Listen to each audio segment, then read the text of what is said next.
Thomas Wilson stood at the boundary of his crumbling legacy. His farm, once full of life, now gasping for breath. His rough, weather-worn hands trembled ever so slightly as he looked out over the parched, yellowing crops. His heart ached, 3 months behind on the mortgage, and the weight of failure settled heavy on his shoulders like the storm clouds rolling in above. Yet, there was something unshakable in his spirit. Quiet strength. The kindness his late father had carved into his soul still lived on, a flame refusing to be extinguished, no matter how fierce the wind blew. Then something unbelievable happened. As the storm escalated into fury, a deafening roar sliced through the wind. A military helicopter, spinning out of control, appeared overhead.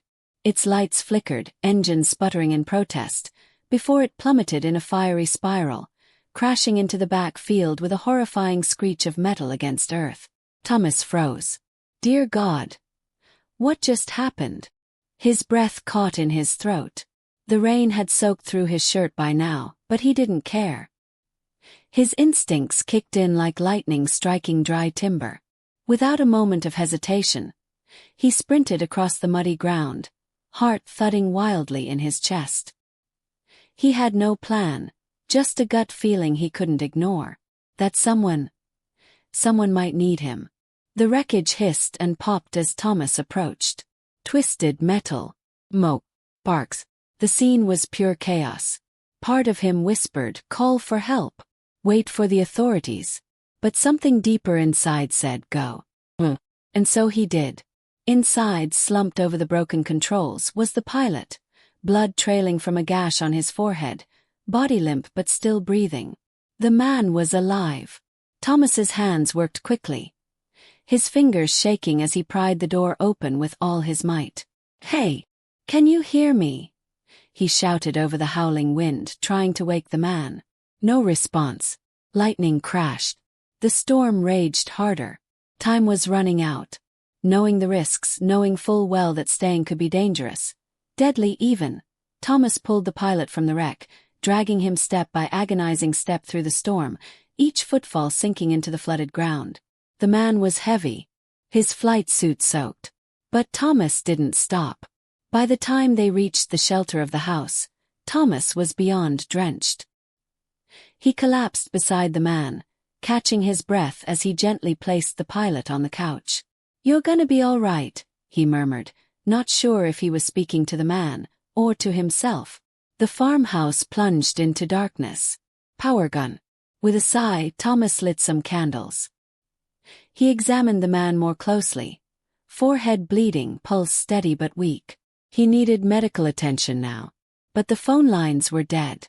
The roads, probably washed out. He was truly on his own. What do I do now? He wondered, gripping the edge of the table for balance. He cleaned the wound as best he could with the dusty old first aid kit under the sink.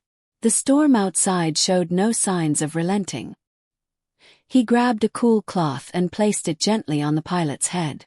"What am I supposed to do with you?" he asked, his voice barely a whisper.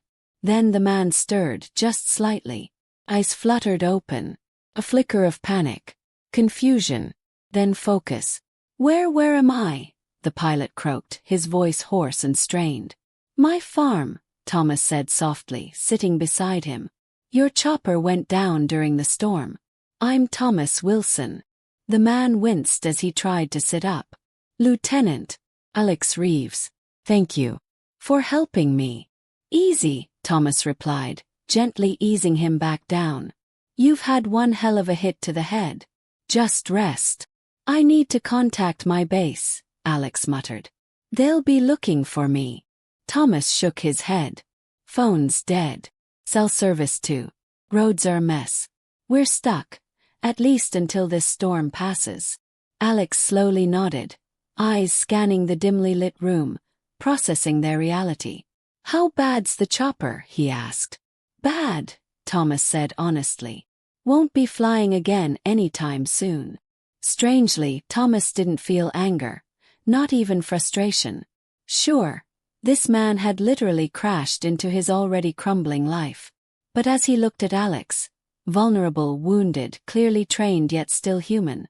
All Thomas felt was concern. As the hours dragged on and the wind continued to batter the old house, Thomas kept the fire going with what little wood he had left. Rations were tight. Everything had been rationed lately, but he managed to warm a small pot of soup on the stove. "You need to eat," he said, handing the bowl to Alex. "Might not be much, but it's something." Alex accepted it with shaky hands. "Thank you. I don't know what would have happened if you hadn't found me." Thomas nodded solemnly. Anyone would have done the same. But they both knew that wasn't true.